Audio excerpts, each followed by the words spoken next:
It's the epidemic robbing Australians of 3 nights of sleep every week. According to a new study, half of the population are snorers, which prevents themselves and also their partners from getting the optimal rest they need. To discuss more on this, we are joined by health psychologist and CEO of the Sleep Health Foundation, Dr. Moira Junge.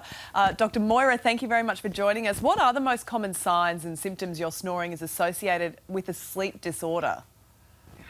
Well, thanks, Sylvia. It's really important to distinguish between just simple snoring and snoring that might be associated with sleep disordered breathing, so most prominently sleep apnea.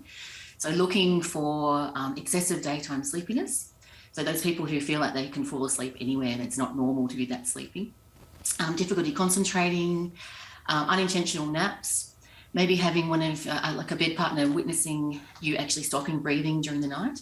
Oh, wow. So those things are really important. If you have any of those, it's really important to go to your doctor and have a chat about that and get it checked out. But Moira, it does have a big effect on relationships. I know several couples who sleep in separate bedrooms. Absolutely. It puts a lot of strain on relationships. And a lot of people think it's a bit funny, like, football trips away with the blokes and no one wants to sleep with, Tomo, who's the big snorer. So they need to, the really loud snorer or the snorer that's been identified as someone who doesn't want to sleep with you needs to have it checked out to see whether it's sleep apnea or not. But, good gentle conversations around being concerned about the person snoring will be the first step. So raise it gently because it can be a touchy subject, right? Absolutely, because I think it's really important for people to realise or remember that the snorer is not doing it intentionally and that they may be at great risk of a sleep disorder. So making sure that you couch it in a way that you're concerned about their health rather than just really being concerned about your own lack of sleep, which of course is valid.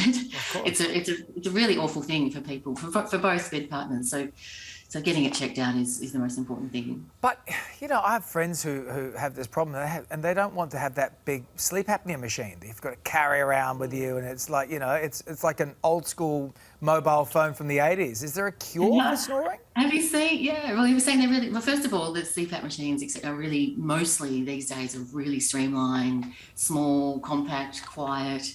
So that's but it's a valid concern. But making sure that there's no cure per se. I mean, there's surgery and there's CPAP. It's managing the sleep problem. So snoring can be fixed by losing weight, reducing your alcohol intake, not being on your back. It's really important. Making sure that the airways are open, whether it's a blocked nose, whether it's congested throat. Making sure that mouth splints, bringing the jaw forward and opening up the airways can be a really important way of helping with the snoring.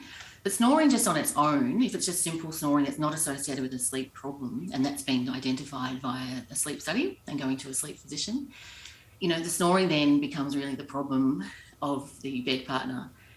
Sometimes it actually doesn't disturb the actual snorer.